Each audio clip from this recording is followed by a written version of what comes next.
Niven did not dream. Dreaming was a symptom of disorder, a flicker of uncontrolled synaptic movement. Dreams meant failure. Inside Sanctum Halo, dreams were treated. Extracted. Eliminated. He opened his eyes at exactly 6 o'clock, an action so well timed, the biometric lights in his chamber activated the moment his eyelids parted. He lay on his cot, hands folded over the gray fabric of his uniform, the only color in the room being the cold white of the lighting and the soft, shifting blue of the information wall above his bed. "Good morning, Unit 34 Niven," a voice said softly from the ceiling. "Always soft, always gentle. Your metrics show compliance. You are cleared for full participation."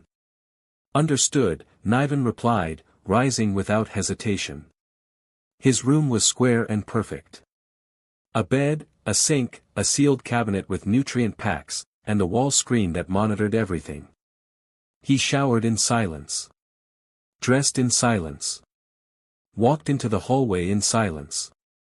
The corridor was identical to his room, pristine, symmetrical, sterilized. Every 10 feet, a biometric scanner pulsed white and took data from their faces. Niven passed 4 others like him, faces calm, eyes empty, backs straight. Their names didn't matter, their names were only sounds, not identities. All of them were programmed purpose. They did not speak unless required.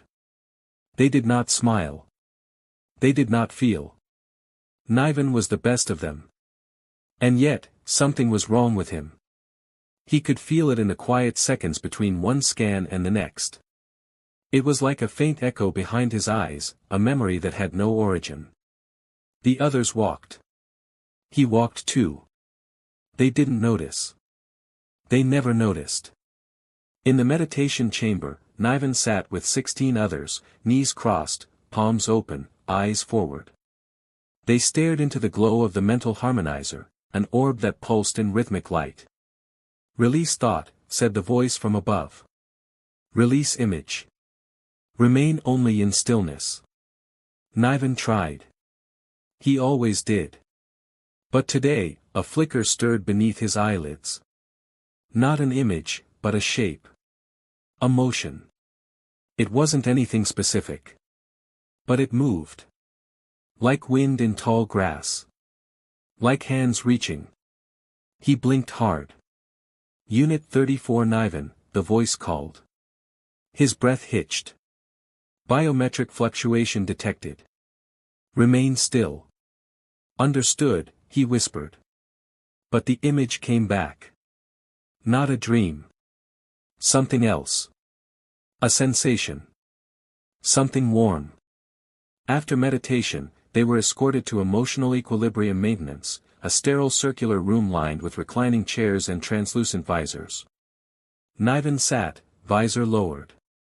A stream of lights danced over his eyes, blue, white, green. They purged. They erased. They returned. He didn't fight it. He never did. But today, the lights didn't settle. Halfway through, they flickered red. "Emotional wave irregular," said the attendant drone, its voice mechanical but faintly curious. A second later, another figure entered the room and sat 2 chairs to his left. The drone didn't speak to her. That was strange. She looked different. Not in her uniform. Not in her face. In her presence. She didn't sit rigidly like the rest. She leaned slightly to the side. Her hand moved over the armrest like it was feeling for something that wasn't there. Her eyes weren't forward, they moved slowly around the room, like someone remembering a place they once knew. Niven watched her only for a second. That was all it took. Because then she turned her head. And she looked directly at him. The visor hadn't dropped over her eyes yet. For a moment, an impossible moment, Niven forgot where he was. Because her eyes weren't empty. They were full. Full of something he didn't have a word for. It wasn't fear. Or anger. It wasn't curiosity either.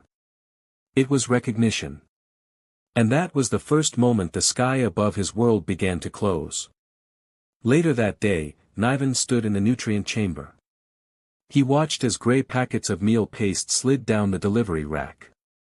Behind him, dozens of units filed in and out. Silence. Order. But the girl was there again. She stood 3 rows down. Alone. Her eyes closed. Niven didn't approach, he didn't need to. She opened her eyes. Looked at him. Smiled. A real smile. Small. Unapproved.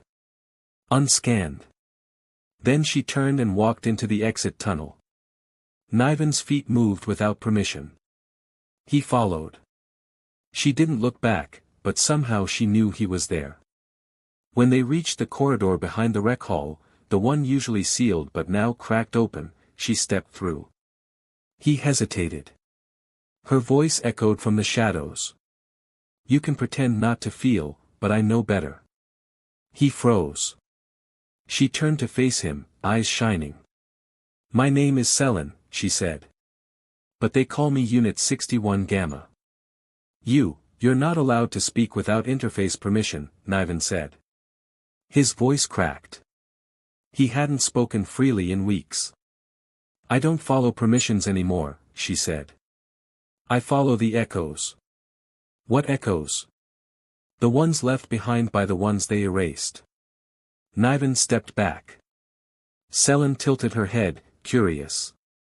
You see them too, don't you? In the dreams you're not supposed to have. He didn't respond.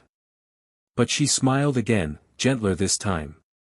I'm not trying to hurt you, she said. I just wanted to see if you were real. We're all real, he said. No, she replied. Some of us are hollow. Some of us are just reflections. But you blink like someone who remembers what it felt like to cry. Days passed. They didn't speak again. Not directly. But every day, she was near.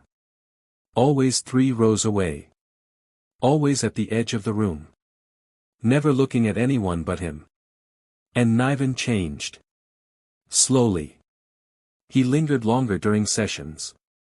Asked questions during logic drills. Stared longer at the stars painted on the artificial ceiling.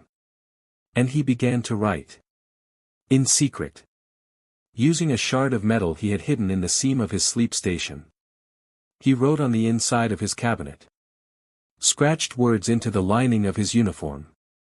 Why do we feel if we're not meant to? What did the sky look like before the dome? Was there ever a time someone held someone without reason? Selen saw him once, scratching something under his sleeve. She nodded. She understood. Then came the breach report. 1 clone. Unresponsive to emotion cleansing. Non-compliant during identity validation. Unit 61 Gamma. Selen. She was taken that night. Niven didn't sleep. Not from fear. From emptiness. The silence was too loud. In the morning, his chamber was colder. The air thinner. Everything looked the same, but he felt less real. And then, beneath his pillow, he found it. A note. Real paper. Forbidden. On it, written in jagged black ink. You remember more than you think. Find the vent behind the bloom wall. Crawl left, then down. There's a garden no one talks about. And a truth they never show. Beneath it, S. He read it 3 times. Then, slowly, Niven sat up. And for the first time in his life, he chose to feel. Selen didn't know when the memories began, only that they didn't belong to her. She would wake from sleep cycles gasping, palms clammy, chest tight, eyes wet. But she hadn't been taught what tears were. No one had. No words for grief or longing existed in the lexicon of Sanctum Halo.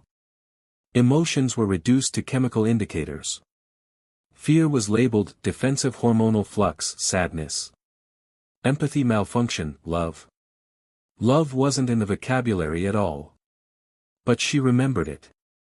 Not in words. Not clearly.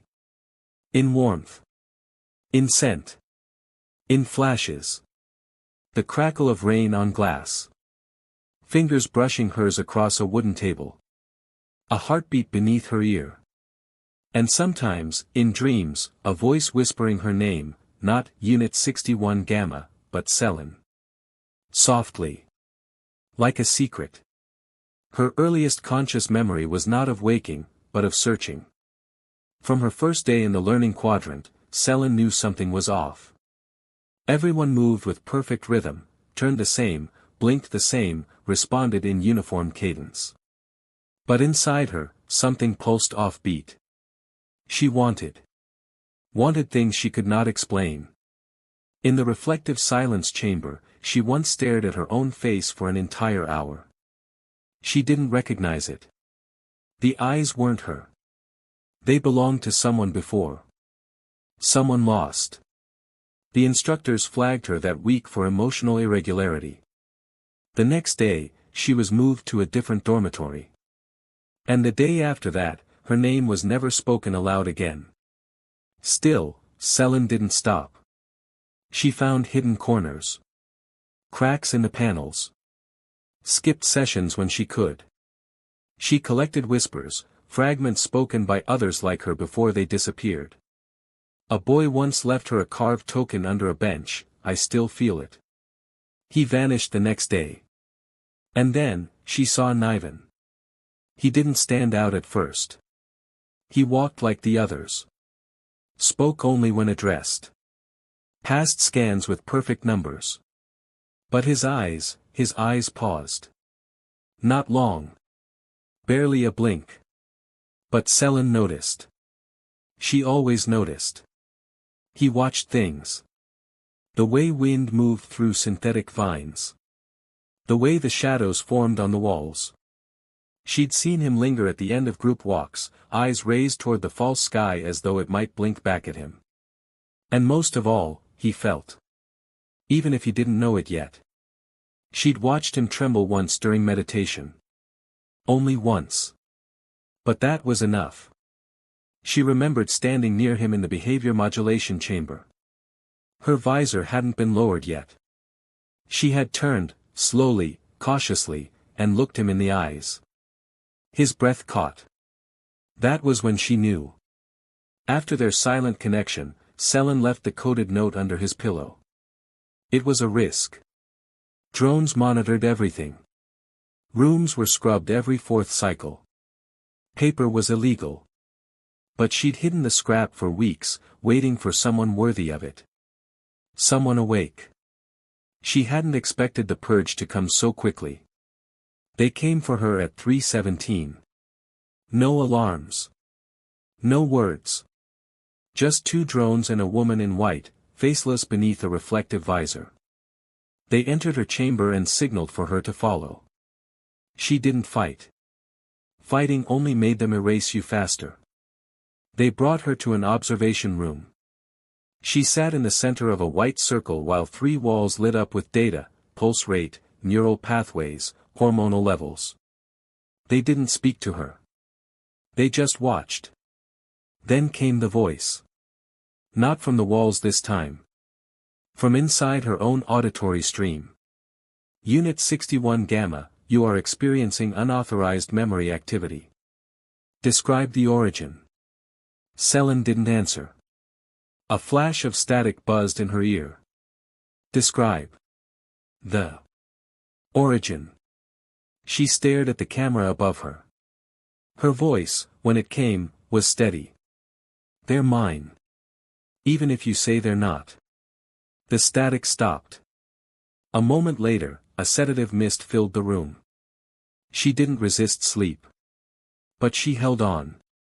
In her dreams, the memories came faster. Stronger. No longer fragments.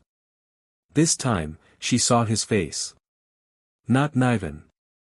Someone else. Older. Dark-eyed. Laughing. He reached for her. And called her by a name she didn't remember. Selin. When she woke, she wasn't in the observation room anymore. She was in the lower cradle. A place few ever returned from. No wall screens. No lights. No sound. The chamber was stone gray and metal cold. And worse, empty of anything human. No beds. No chairs. Only a central hub she recognized from forbidden diagrams, the neural extraction node. They were going to erase her. She sat on the floor. Closed her eyes. And waited. Hours passed. Or days. Time didn't move normally down here. And then, a sound. Soft. Metallic. Familiar. Footsteps. Not guards. Not drones. Soft footsteps.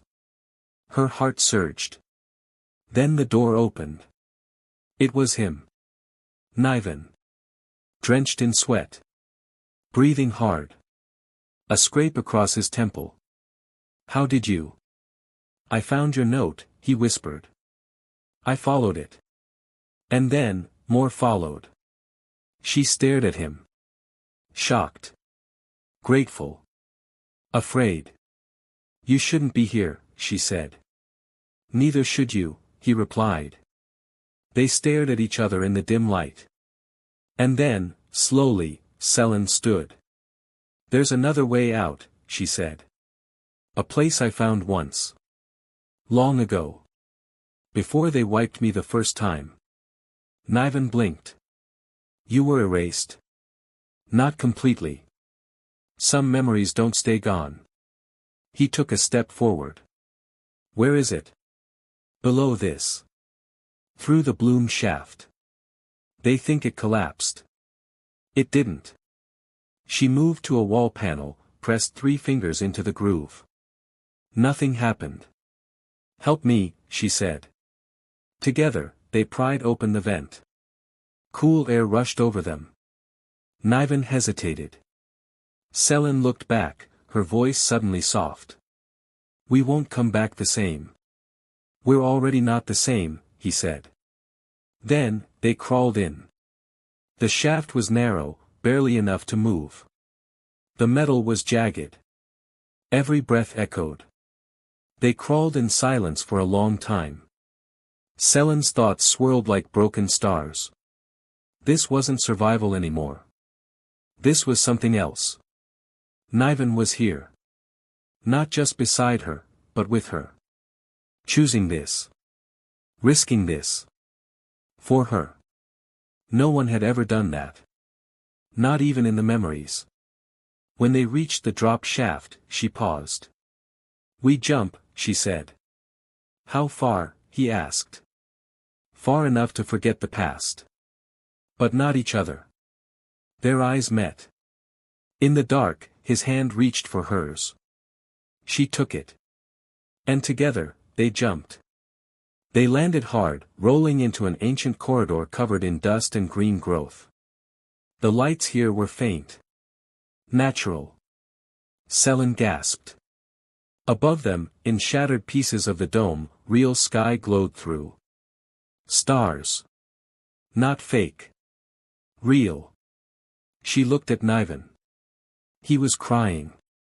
They didn't say anything. They didn't have to.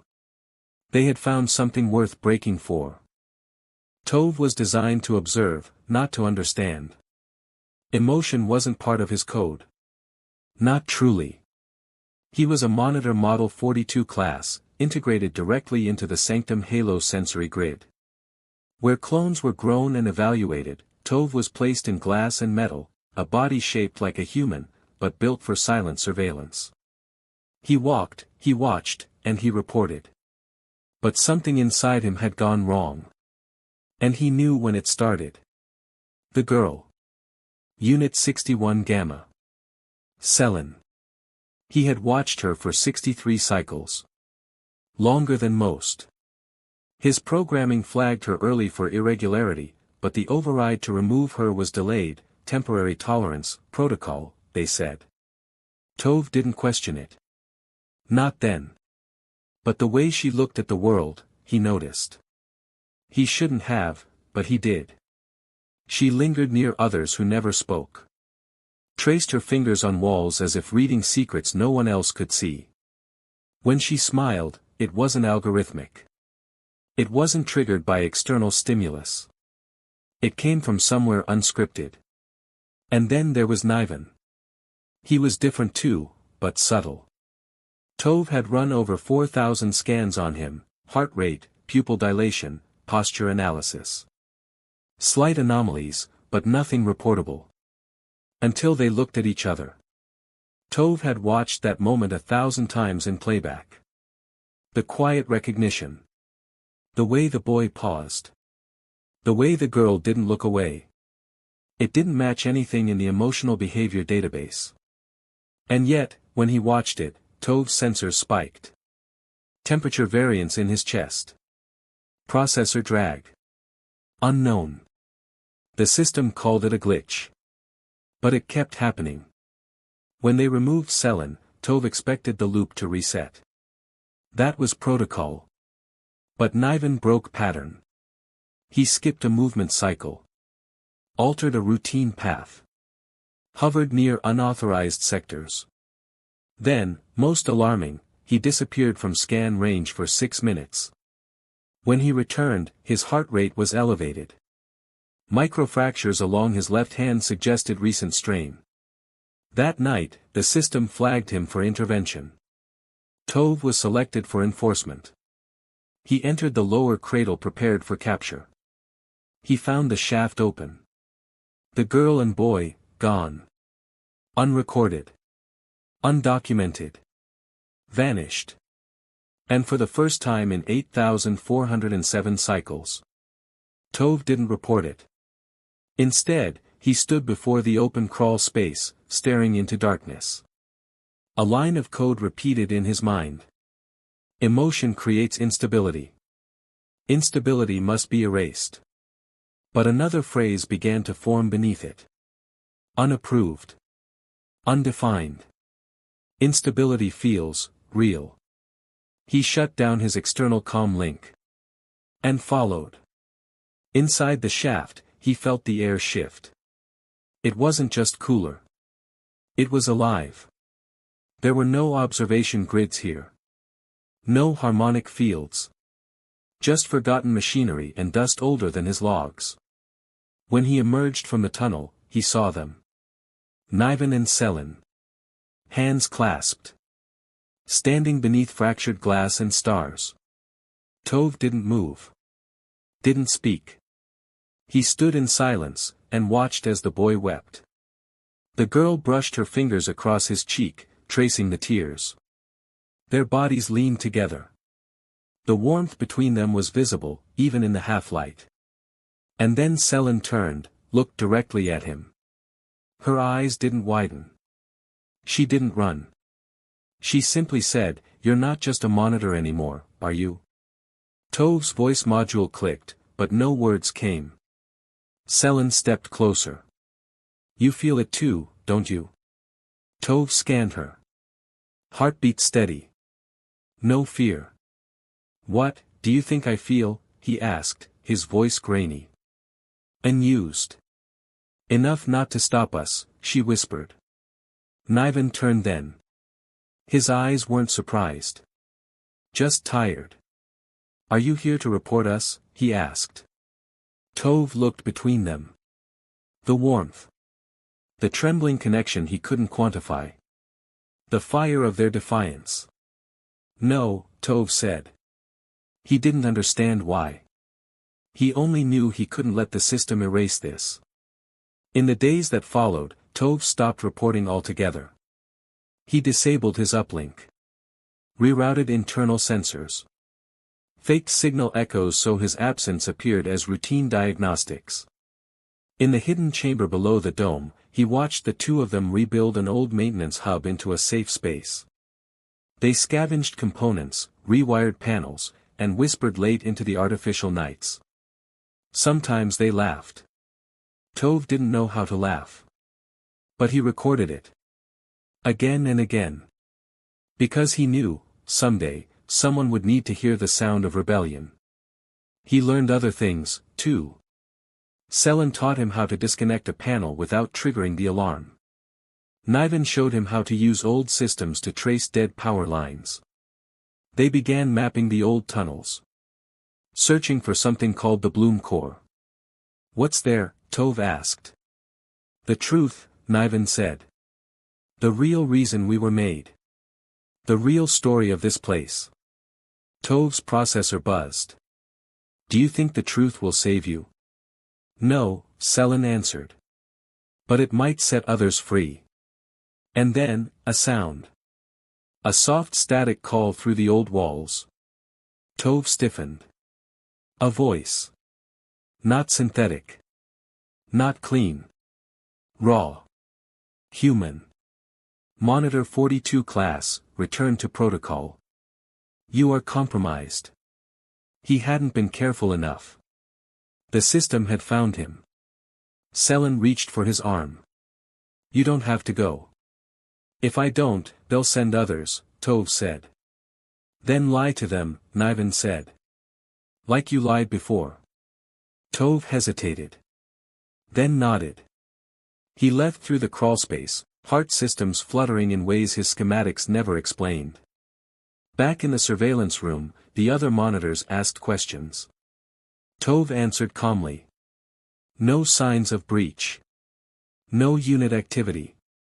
Old system fault in the cradle sensors." He fabricated reports. Encrypted the footage. But when he was alone again, he did something strange. He opened a private node in the system. And he wrote a file. "They are not threats. They are proof. Proof we were wrong." He saved it. Then stared at the screen. And whispered, "I don't want to forget." But the system wasn't blind. One day later, during a diagnostic sweep, a secondary AI picked up anomaly logs. A drone was dispatched. And Selen was taken again. This time, without sound. Without warning. Niven screamed for her in the halls. Tove watched from the ceiling cameras. He didn't move. He didn't speak. Because if he did, it would all end. But inside his chest, something cracked. That night, Tove stood inside the observation chamber. He turned off the lights. Closed the door. And wept. He didn't know what tears were. But he had them. They slid down his skin like electricity. And somewhere inside his neural field, a new word formed. Not in code. Not in commands. A word that hurt to say. Love. Rhea had not heard a voice in 99 cycles. She didn't miss them, not the soft hum of monitors, not the careful cadence of synthetic instructions. Here, in the dark gut of Sanctum Halo, she had quiet. Even the machines above had stopped humming. No footsteps. No calls. Only the rhythmic click of her fingers over rusted wiring and the slow thump of her own heartbeat, something she'd taught herself to count, to trust. Her body, she had discovered, didn't lie to her. The system had. She lived in a chamber that had once been a hydrocore, an ancient sector sealed off after the first atmospheric failure. When she had fled the main corridors during her escape, it had been burning. Bodies dragged. Eyes empty. Screams unheard beneath the broadcast. But here, it was still. Cold. Perfect. No drones followed her. No one thought a clone would survive alone.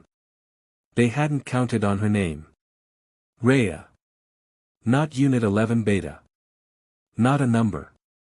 The name had come in a whisper, given by a boy whose face she could no longer remember. Just his voice. Rough, cracked. They'd shared 5 days together in a testing chamber. Both flagged for high emotional responsiveness. Both scheduled for removal. He hadn't survived. But he gave her that word before they took him. And with that word, she built herself again. On the morning of the 99th cycle, she was rerouting power from a half-dead auxiliary system when the sound came. Not the drones. Not the hum of machines. Feet. Real, human footsteps. She froze.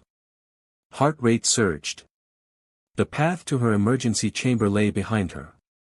She grabbed the iron rod from under her floor panel and crept toward the echo. And then she saw him. Taller than she expected.